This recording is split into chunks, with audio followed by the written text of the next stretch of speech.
मी एक माझ्या शेतामध्ये आधुनिक पद्धतीने एक यंत्र तयार केलेलं आहे फवारणीचा।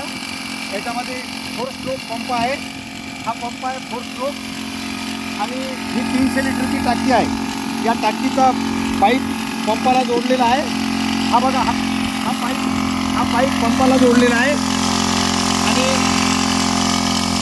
इकडे हा पाईप उघडायला चक्का आहे आणि हा पाईप जवळपास 700 फुटाचा पाईप आहे आणि एका दिवसामध्ये 15 ते 20 एकर फवारणी होते याच्यामध्ये आणि याला फक्त 1.5 लिटर पेट्रोल लागते।